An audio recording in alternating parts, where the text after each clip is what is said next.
Hi everybody, I'm Caroline. This is Elsie. Hi.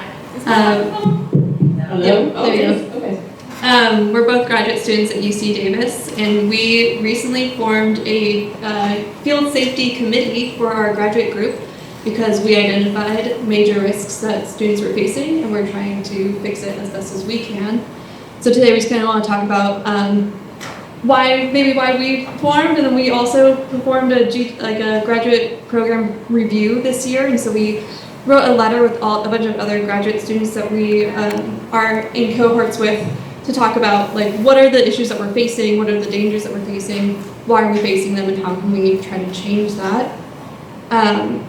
Some identified issues that we had.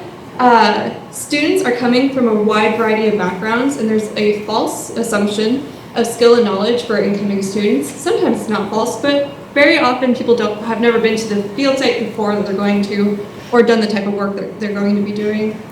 Ensuring proper training and field knowledge is left entirely to the student and the PI. There is no minimum field safety requirement that is communicated. There might be some that are at UC Davis. I've heard about some today, but the students, when you come in, orientation doesn't cover that. No one tells you about it.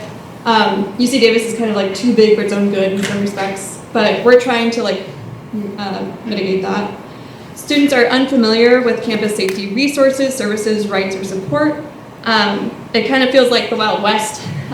You're just kind of coming in and seeing what happens. Students are systematically incentivized to work alone, quickly, and through unsafe conditions to get the data, sometimes with no safety nets. Students feel disempowered to refuse unsafe fieldwork conditions, lack of clear reporting or resolution structures for students who are facing unsafe working conditions. I've had people come up to me asking, what do I do? And there's also, you might be told, oh, you can whistleblow or you can report it, but then we don't actually know what happens after that. It's kind of scary to take that step when you don't know what the repercussions might be for yourself. Then students are expected to lead field crews with no training. They have these little undergrads, and undergrads face even more risks, in my opinion. They don't know perhaps how to supervise or handle emergency situations.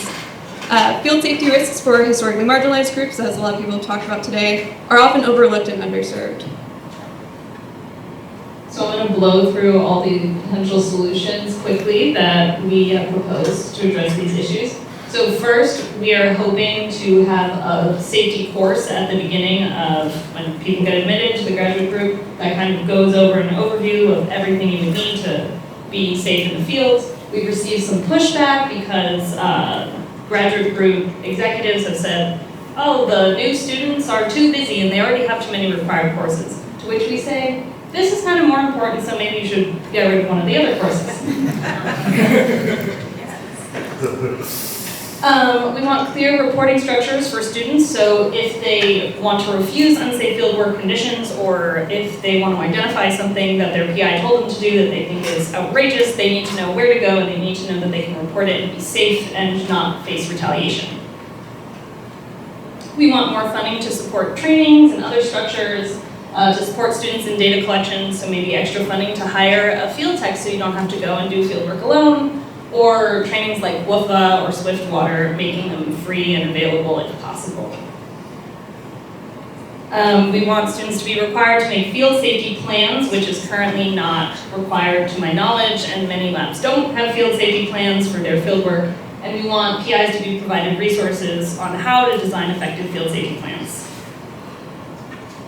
And then finally, we need more focus on diversity, equity, and inclusion initiatives for fieldwork. All the identity-based things that we've been talking about up to this point.